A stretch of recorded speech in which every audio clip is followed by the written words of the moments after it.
نحمده ونصلي على رسوله الكريم اما بعد فاعوذ بالله من الشيطان الرجيم بسم الله الرحمن الرحيم رب اشرح لي صدري ويسر لي امري واحلل عقدة من لساني يفقهوا قولي رب زدني علما اللهم فقهنا في الدين اللهم انا نسألك حبك وحب من يحبك والعمل الذي يبلغنا حبك اللهم اني اسألك الثبات في الامر والعزيمة على الرشد واسألك شكر نعمتك واسألك حسن عبادتك واسألك قلبا سليما واسألك لسانا صادقا واسألك من خير ما تعلم واعوذ بك من شر ما تعلم واستغفرك لما تعلم انك انت علام الغیوب اللہم ارزقنا اخلاص الہی آمین۔ لیسن نمبر 150 سورۃ الکہف آیت نمبر 1 to 8 1 سے لے کر 8 تک انشاءاللہ۔ سورۃ الکہف کی فضیلت احادیث میں آتی ہے۔ امام احمد رحمہ اللہ نے برا رضی اللہ تعالیٰ عنہ کی روایت کو بیان کیا ہے کہ ایک آدمی نے سورۃ الکہف کو پڑھا، اس وقت گھر میں ایک جانور بھی تھا، اس نے بدکنا شروع کر دیا۔ اس آدمی نے دیکھا تو ایک بادل سا تھا جس نے اسے ڈھانپ رکھا تھا۔ اس نے اس کا نبی اکرم صلی اللہ علیہ وسلم سے ذکر کیا تو آپ صلی اللہ علیہ وسلم نے فرمایا، اے فلاں، اسے پڑھتے رہتے یہ تو سکینت تھی جو قرآن کے پاس یا قرآن کے لیے نازل ہوتی ہے۔ اسے مسند احمد نے روایت کیا ہے۔ سکینت سے مراد اللہ کی رحمت، فرشتوں کا نزول اور دل کا سکون اور اطمینان ہے۔ پھر یہ کہ سورۃ الکہف کی پہلی 10 آیات پڑھنے والا فتنہ دجال سے محفوظ رہے گا۔ امام احمد رحمہ اللہ نے ابو درداء رضی اللہ تعالیٰ عنہ کی روایت کو بیان کیا ہے کہ نبی اکرم صلی اللہ علیہ وسلم نے فرمایا، من حفظ 10 آیات من اول سورۃ الکہف عصم من الدجال، جو شخص سورۃ الکہف کی ابتدائی 10 آیات حفظ کرے تو وہ دجال سے محفوظ ہو جائے گا۔ اسے مسلم، ابو داؤد، نسائی اور ترمذی نے روایت کیا ہے۔ الحمدللہ آپ لوگ اس کو حفظ بھی کر رہے ہیں۔ اگر آپ نے یہ 10 آیات حفظ کر لیں تو انشاءاللہ تعالی آپ فتنہ دجال سے محفوظ رہیں گے۔ ترمذی کی روایت میں یہ الفاظ ہیں کہ جس نے سورۃ الکہف کی ابتدائی 3 آیات پڑھیں تو وہ فتنہ دجال سے محفوظ رہے گا۔ یہ حسن درجے کی روایت ہے، یعنی منیمم 3 آیات بھی کوئی پڑھ لے تو وہ بھی فتنہ دجال سے محفوظ رہے گا۔ نبی اکرم صلی اللہ علیہ وسلم نے فرمایا، ان من قرأ سورۃ الکہف یوم الجمعۃ اضاء له من النور ما بین الجمعتین، جو شخص جمعے کے دن سورۃ الکہف پڑھے تو یہ سورت دونوں جمعوں کے درمیان اس کے لیے نور کا باعث ہوگی۔ اسے مستدرک حاکم نے روایت کیا ہے۔ اب آپ دیکھیں تو خود بھی اس کو ترجمہ کر سکتے ہیں۔ انا، بے شک، من، جس نے، قرأ، قرات کی، سورۃ الکہف، سورہ کہف کی، یوم الجمعۃ، جمعے کے دن، اضاء له من النور، اس کے لیے وہ نور کا باعث ہوگی، ما بین الجمعتین، یعنی 2 جمعوں کے درمیان۔ یہ جو ٹائم پیریڈ ہے ایک جمعے سے دوسرے جمعے کا، اس ٹائم پیریڈ میں آپ کے لیے یہ نور بنے گی، یعنی آپ کو مستقل اس سورت کے پڑھنے کی وجہ سے گائیڈنس ملتی رہے گی۔ پڑھتے آپ سورۃ الکہف ہیں، لیکن اس کے پڑھنے سے انشاءاللہ تعالی آپ دنیاوی اعتبار سے بھی رہنمائی پائیں گے اور دینی اعتبار سے بھی رہنمائی پائیں گے، اور یہ رہنمائی آبویسلی اسی کو ہی ملے گی جس کو یہ سورہ سمجھ میں آتی ہے کہ آخر اس سورہ میں بات کیا ہو رہی ہے۔ اور آپ دیکھیں تو ویکلی بیسس پر اس سورہ کو ہمارے لیے ایز ریمائنڈر رکھا گیا ہے تاکہ ہم اس میں ملنے والے لیسنز کو یاد رکھیں اور اسی کے ذریعے ہی انشاءاللہ رہنمائی پائیں۔ بہقی کی روایت میں آتا ہے، نبی اکرم صلی اللہ علیہ وسلم نے فرمایا، جس نے سورہ کہف کو اس طرح پڑھا جس طرح یہ نازل ہوئی ہے تو یہ قیامت کے دن اس کے لیے نور ہوگی، یعنی قیامت کے دن بھی یہ نور بنے گی. سب سے پہلی بات جو ہم نے اس صورت کے حوالے سے پڑھی وہ یہ کہ یہ فتنہ دجال سے بچاتی ہے. اس دنیا کا سب سے بڑا فتنہ دجال ہے. قیامت کے دن کی سب سے بڑی آزمائش پل صراط ہے, ٹھیک ہے, اور دنیا کی سب سے بڑی آزمائش, سب سے بڑا فتنہ, سب سے بڑا ٹیسٹ فتنہ دجال ہے. جتنے بھی انبیاء اس دنیا میں آئے, حضرت آدم سے لے کر نبی اکرم صلی اللہ علیہ وسلم تک, سب نے فتنہ دجال سے پناہ مانگی اور اپنی امت کو یہ تلقین کی ہے کہ وہ بھی فتنہ دجال سے بچنے کی دعا کریں. اتنا یہ خطرناک فتنہ ہے. اس سورہ کو پڑھنے سے پہلے ہمیں فتنہ دجال کے بارے میں معلوم ہونا چاہیے, تبھی ہم اس کو کسی صورت اس کو پڑھنا نہیں چھوڑیں گے. ویسے تو آپ نے ہر جمعے کو لازمی طور پر اس صورت کو پڑھنا ہے. کسی صورت آپ جمعے والے دن سورہ کہف کو نہ پڑھیں, ایسا نہیں ہونا چاہیے, کیونکہ یہ ہمارے لیے گائیڈنس ہے. اگر آپ کی طبیعت ناساز ہے, آپ نہیں پڑھ پا رہے, تو اس کو سن لیں. اور اگر 3 آیات اور سٹارٹ کی 10 آیات اور آخر کی 10 آیات بھی پڑھ لیتے ہیں, جیسے بہت طبیعت ناساز ہے, بالکل کچھ نہیں پڑھ پا رہے, تو یہ ضرور پڑھ لیں, اور باقی پوری سورہ کی تلاوت آپ سن لیں. لیکن یہ اس وقت کے لیے ہے کہ جب آپ کی طبیعت ناساز ہے. لیکن اگر آپ حیض سے بھی ہیں تو بھی آپ پوری سورۃ الکہف پڑھیں گی. اس کے لیے آپ کوئی بھی ٹائم مینجمنٹ کریں, ذرا سی بھی اپنے آپ کو گرانٹ نہ دیں کہ میں تھوڑی سی پڑھ لوں باقی چھوڑ دوں. نہیں, اگر ہم سب چاہتے ہیں کہ ہمیں پورا ہفتہ گائیڈنس ملتی رہے دنیاوی اعتبار سے اور دینی اعتبار سے, تو ہمیں سورۃ الکہف لازمی طور پر پڑھنی ہے. تو فتنہ دجال کے حوالے سے انشاءاللہ کچھ احادیث آپ کے سامنے رکھوں گی. دجال کے خروج کی ابتدا ایران کے شہر خراسان سے ہوگی. حضرت ابو بکر صدیق رضی اللہ تعالیٰ عنہ کہتے ہیں رسول اللہ صلی اللہ علیہ وسلم نے ہمیں آگاہ فرمایا, دجال مشرق کی سرزمین سے نکلے گا جس کا نام خراسان ہے. چمڑا بھری ڈھالوں جیسے چہروں والے لوگ اس کے ساتھ ہوں گے. اسے ابن ماجہ نے روایت کیا ہے. یہ جو چمڑا بھری ڈھالوں جیسے چہروں کی بات ہوئی, یعنی گوشت سے پر چپٹے چہرے والے لوگ اس کے ساتھ ہوں گے. یعنی وہ لوگ دیکھنے میں کیسے ہوں گے, ان کے لکس کیا ہوں گے, وہ بھی اس حدیث میں بتا دیا گیا ہے. پھر یہ کہ دجال کا ظہور ایسے وقت میں ہوگا جب لوگ اس سے بالکل غافل ہو چکے ہوں گے, یعنی لوگ بھول چکے ہوں گے کہ دجال کا فتنہ بھی کوئی فتنہ ہے. نبی اکرم صلی اللہ علیہ وسلم نے فرمایا, دجال ظاہر نہیں ہوگا مگر اس وقت جب لوگ اسے بالکل بھول چکے ہوں گے, حتیٰ کہ ائمہ یعنی امام ممبروں پر اس کا ذکر کرنا بھی چھوڑ دیں گے. یعنی مساجد کے ممبروں پر اس کا یعنی دجال کا ذکر کرنا امام چھوڑ دیں گے. اسے مسند احمد نے روایت کیا ہے. یعنی اس کا ڈسکشن ختم ہو جائے گا, لوگ اس کو ڈسکس نہیں کریں گے. ویسے بھی آپ دیکھیے کہ یہ ٹائم کچھ دور نہیں ہے, بہت کم لوگ اب دجال کو ڈسکس کرتے ہیں. کہیں ہی آپ کوئی دجال کے اوپر بات پڑھ لیتے ہیں یا سن لیتے ہیں. موسٹلی لوگ اب دوسرے ٹاپکس پر زیادہ بات کرتے ہیں. تو ایک ٹائم آئے گا کہ لوگ اس کو ڈسکس کرنا, اس کے بارے میں پڑھنا, اس کے بارے میں جاننا چھوڑ دیں گے, تو تب یہ دجال ظاہر ہوگا. ویسے بھی آپ دیکھیے کہ جب کوئی غفلت میں پڑ جائے, اس وقت کسی فتنے میں اس کو مبتلا کیا جائے, تو زیادہ تر امید کیا ہے کہ وہ اس فتنے میں مبتلا ہو جائے گا. کیونکہ اگر اس کو نالج نہیں ہے, اس کو اس فتنے کی سینسٹیوٹی کا احساس نہیں ہے, تو پھر وہ اس فتنے میں آرام سے مبتلا ہو جائے گا. ایک اور روایت آتی ہے, رسول اللہ صلی اللہ علیہ وسلم نے فرمایا, دجال کا لوگوں کے سامنے نکلنے کا پہلا سبب اس کا غصہ ہوگا جو اسے غضبناک بنا دے گا. اسے مسلم نے روایت کیا ہے.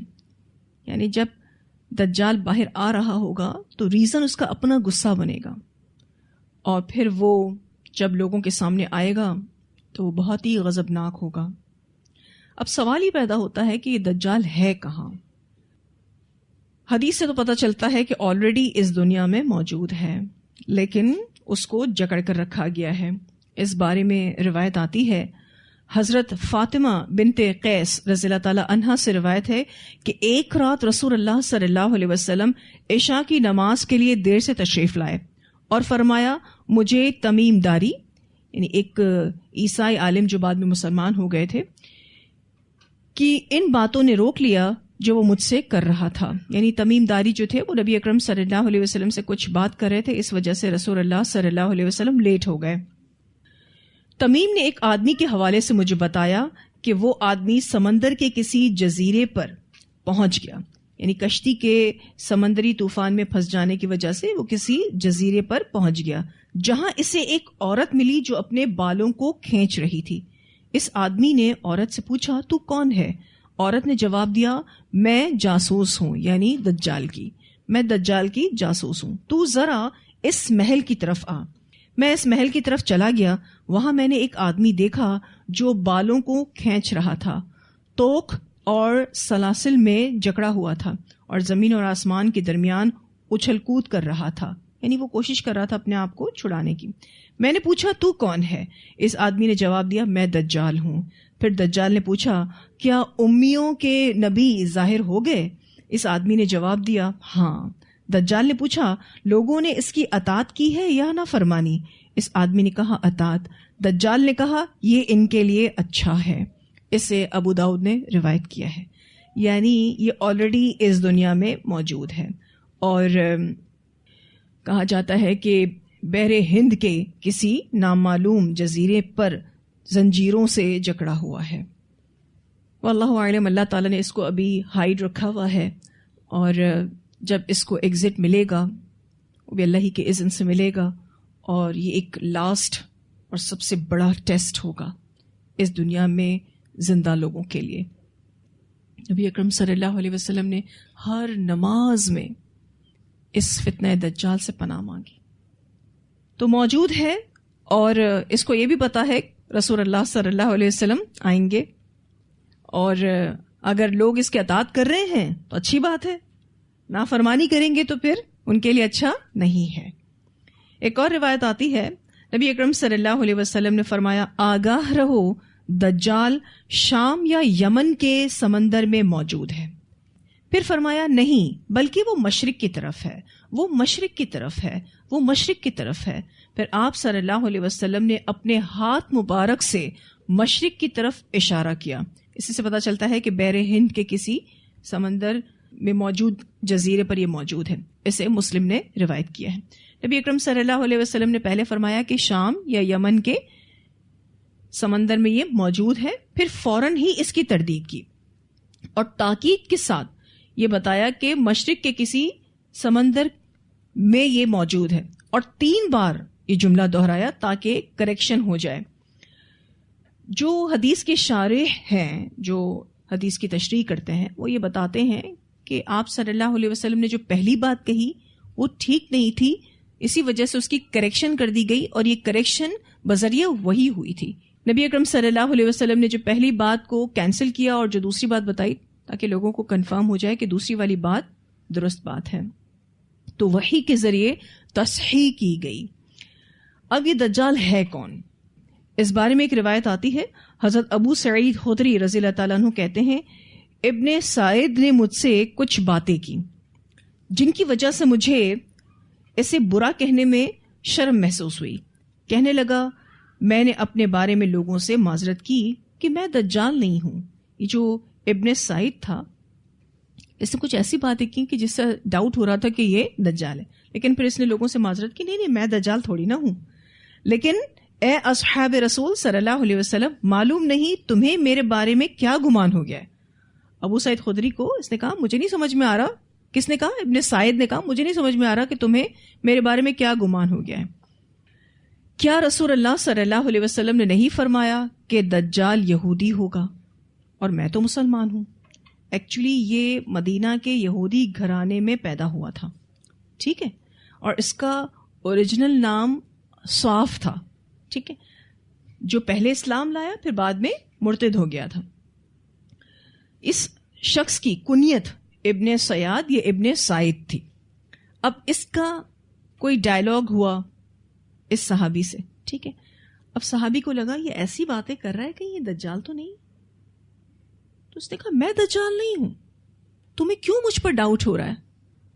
کیا رسول اللہ صلی اللہ علیہ وسلم نے نہیں فرمایا کہ دجال یہودی ہوگا؟ اور میں تو مسلمان ہوں, میں تو اسلام ایکسیپٹ کر چکا ہوں.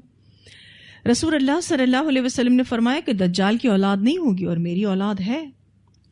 آپ صلی اللہ علیہ وسلم نے فرمایا کہ اللہ تعالیٰ نے دجال کا مکہ میں داخل ہونا حرام کیا ہے اور میں نے تو حج کیا ہے. وہ ایسی باتیں کرتا رہا, قریب تھا کہ میں اس کی باتوں پر یقین کر لیتا, لیکن ساتھ ہی اس نے کہا واللہ میں اچھی طرح جانتا ہوں دجال اس وقت کہاں ہے, اس کے ماں باپ کو پہچانتا ہوں. اب یہ پھر اس نے کنفیوز کرنے والی بات کی. لوگوں نے ابن سعید سے پوچھا تجھے پسند ہے کہ تو ہی دجال ہو؟ کہنے لگا اگر مجھے بنایا جائے تو میں ناپسند نہیں کروں گا. اسے مسلم نے روایت کیا ہے. ایک اور حدیث مزید آپ کو واضح کرے گی. حضرت عبداللہ بن مسعود رضی اللہ تعالیٰ عنہ کہتے ہیں کہ ہم رسول اللہ صلی اللہ علیہ وسلم کے ساتھ تھے, ہمارا گزر بچوں سے ہوا جن میں ابن سیاد بھی تھا. تمام بچے بھاگ گئے لیکن ابن سیاد بیٹھا رہا. آپ صلی اللہ علیہ وسلم کو یہ بات بری لگی, obviously مس بیہیونگ کی اس نے. نبی اکرم صلی اللہ علیہ وسلم نے فرمایا تیرے ہاتھ غبار آلود ہوں, کیا تو گواہی دیتا ہے کہ میں اللہ تعالیٰ کا رسول ہوں؟ وہ بولا نہیں. ابن سیاد نے کیا کہا؟ نہیں. پھر ابن سیاد کہنے لگا کیا تو یعنی محمد صلی اللہ علیہ وسلم گواہی دیتا ہے کہ میں اللہ کا رسول ہوں؟ حضرت عمر رضی اللہ تعالیٰ عنہ جو آپ صلی اللہ علیہ وسلم کے ساتھ تھے, انہوں نے کہا یا رسول اللہ صلی اللہ علیہ وسلم مجھے اجازت دے میں اسے قتل کر دوں. ایک تو اٹھا نہیں, ٹھیک ہے, نبی اکرم صلی اللہ علیہ وسلم کے آنے پر. چلو آپ صلی اللہ علیہ وسلم نے جب اس کو پوچھا کہ مانتا ہے میں اللہ کا رسول ہوں, تو بولتا ہے نہیں. سامنے سوال کرتا ہے نبی اکرم صلی اللہ علیہ وسلم سے کہ کیا تم مانتے ہو کہ میں اللہ کا رسول ہوں؟ تو حضرت عمر کو آیا غصہ. حضرت عمر نے کہا کہ میں اس کو قتل کر دوں. آپ صلی اللہ علیہ وسلم نے فرمایا اگر یہ وہی ہے جس کا تجھے شک ہے, یعنی اگر یہ دجال ہے, تو پھر تو اسے قتل نہیں کر سکتا, اور اگر کوئی اور ہے تو اسے قتل کرنے کا کوئی فائدہ نہیں ہے. اسے مسلم نے روایت کیا ہے. تو جو اہل علم ہیں وہ یہ کہتے ہیں کہ ابن سیاد ہی وہ دجال ہے جسے اللہ تعالیٰ کے حکم سے فرشتوں نے کسی جزیرے پر باندھ رکھا ہے, اور قیامت کے قریب وہ ظاہر ہوگا. اگرچہ وہ مدینہ میں پیدا ہوا اور مکہ مکرمہ میں اس نے حج بھی کیا, لیکن بعد میں مرتد ہو گیا. جب وہ فتنہ پیدا کرنے کے لیے ظاہر ہوگا تو وہ مکہ میں داخل نہیں ہو سکے گا اور نہ مدینہ منورہ میں داخل ہو سکے گا, جیسا کہ رسول اللہ صلی اللہ علیہ وسلم نے پیشن گوئی فرمائی ہے. اب یہ کہ یہ اہل علم کا کہنا ہے, لیکن اللہ سب سے زیادہ جاننے والا ہے. لیکن نو ڈاؤٹ دجال زندہ ہے, اس وقت اس زمین پر موجود ہے. لیکن ٹیکنالوجیز ایسی آ گئی ہیں کہ گوگل میپ پر آپ اگر کسی بھی زمین کے حصے کا کوئی نقشہ دیکھنا چاہیں, اس کا ویو دیکھنا چاہیں, تو کوئی مشکل نہیں ہے. لیکن اللہ سبحانہ تعالیٰ کے لیے کچھ مشکل نہیں کہ اس دنیا پہ اس کو موجود رکھ کر, کسی جزیرے پر اس کو موجود رکھ کر بھی اس کو لوگوں کی نظروں سے ہائڈ رکھے, چھپا کر رکھے. وَهُوَ عَلَىٰ كُلِّ شَيْءٍ قَدِيرٌ, کیونکہ یہ ایک فتنہ ہے, ایک آزمائش ہے, ایک ٹیسٹ ہے جو کہ اپنے وقت آنے پر ہی ظاہر ہوگا. پھر یہ کہ دجال دیکھنے میں کیسا لگتا ہے, اس کا حلیہ کیا ہے, یہ بھی حدیث سے پتہ چلتا ہے. نبی اکرم صلی اللہ علیہ وسلم نے فرمایا میں نے خواب میں دیکھا کہ میں طواف کر رہا ہوں, اچانک میں نے ایک آدمی دیکھا, گندم گوں یعنی ویٹش اس کا کلر تھا, سیدھے بالوں والا, اس کے بالوں سے پانی ٹپک رہا تھا جیسے ابھی ابھی غسل کیا ہو. میں نے پوچھا یہ کون ہے؟ انہوں نے بتایا, یعنی خواب میں ہی آپ صلی اللہ علیہ وسلم کو بتایا گیا کہ یہ عیسیٰ ابن مریم ہیں. پھر میں نے دوسری طرف توجہ کی تو ایک سرخ رنگ کا موٹا آدمی نظر آیا جس کے سر کے بال گھنگریالے, آنکھ کانی تھی یعنی آنکھ میں عیب تھا, جس طرح پھولا ہوا انگور ہو, یعنی آنکھ کا جو کانا پن تھا وہ کیسا تھا, جیسے کوئی انگور پھول جاتا ہے تو ایسے آئی بال پھولا ہوا تھا. میں نے پوچھا یہ کون ہے؟ انہوں نے جواب دیا یہ دجال ہے. اسے بخاری نے روایت کیا ہے. دو لوگوں کو نبی اکرم صلی اللہ علیہ وسلم خواب میں دیکھ رہے ہیں. اسپیشلی آپ صلی اللہ علیہ وسلم کو دکھایا گیا ایک حضرت عیسیٰ اور ایک دجال. دونوں کا کوئی کنیکشن ہے؟ دجال کو ختم کون کریں گے؟ حضرت عیسیٰ ختم کریں گے. دونوں ہی کنیکٹڈ پرسنالٹیز ہیں.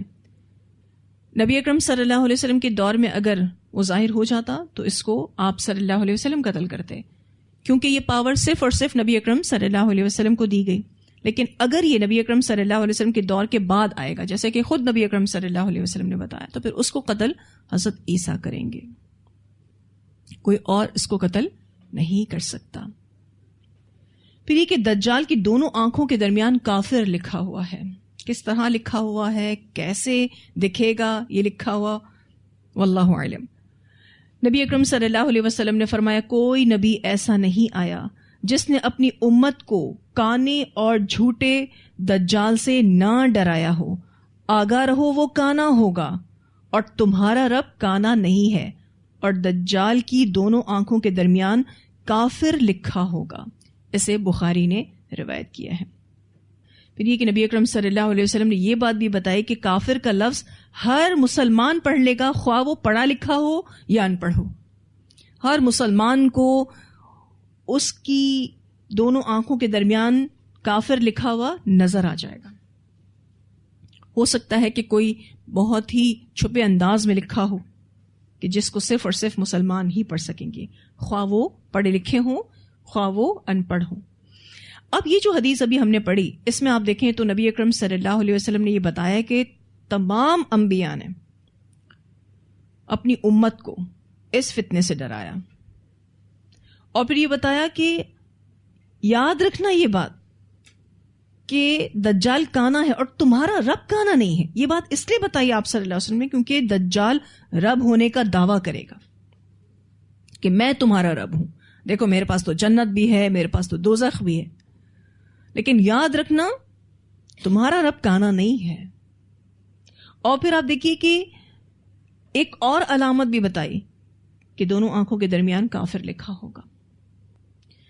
پھر ایک حدیث میں آتا ہے کہ دجال کے سر پر بہت زیادہ بال ہوں گے. نبی اکرم صلی اللہ علیہ وسلم نے فرمایا دجال بائیں آنکھ سے کانا ہے، اس کے سر پر بہت زیادہ بال ہوں گے، اس کے ساتھ جنت اور جہنم ہوگی، خبردار اس کی جہنم جنت ہوگی اور اس کی جنت جہنم ہوگی. اسے ابن ماجہ نے روایت کیا ہے. یعنی جو اس کی اوبیڈینسی کرے گا وہ کہے گا کہ آؤ میری جنت میں داخل ہو جاؤ، لیکن وہ جنت حقیقتاً جہنم ہوگی. اور جو اس کی نافرمانی کرے گا بطور سزا وہ اپنی جہنم میں ڈالے گا، اپنی آگ میں ڈالے گا، لیکن وہ آگ حقیقتاً جنت ہوگی. میجورٹی لوگ اس کو فالو کر لیں گے، میجورٹی لوگ. اسی لیے اس فتنے سے بچنے کی دعا بہت زیادہ کرنی ہے. ہر ہفتے ہمیں سورۃ الکہف پڑھائی جاتی ہے اور بار بار ہمیں یہ ریمائنڈر دیا جاتا ہے کہ دجال کا فتنہ آنے والا ہے. خود کو اس سے بچانے کے لیے دعائیں مانگو، کیونکہ ویسے ہمارے پاس دعا کے علاوہ اور کوئی حل نہیں کہ ہم فتنہ دجال سے بچ سکیں. کچھ حل بتائے جائیں گے ابھی حدیث میں، جس میں یہ ہے کہ آپ اگنور کریں اس کی خبروں کو، اس کے سامنے جانے کو. لیکن آج کل تو میڈیا کا زمانہ ہے، ہر گھر میں خبریں عام ہو جاتی ہیں. امریکہ میں بھی کچھ ہوا ہے تو آپ اس کو منٹوں میں یہاں دیکھ لیتے ہیں، بلکہ سیکنڈز میں پاکستان میں بیٹھے دیکھ لیتے ہیں. کیا مشکل ہے؟ دوسرے کتنے کمیونیکیشن کے ذرائع آگے کہ اگر کوئی ٹیلی ویژن پر نہیں دیکھ رہا تو موبائل فون تو سبھی کے ہاتھ میں ہے، نوٹیفیکیشن خبروں کی فوراً آ جاتی. ایسے ماحول میں دجال کی خبروں سے بچنا بہت مشکل ہوگا.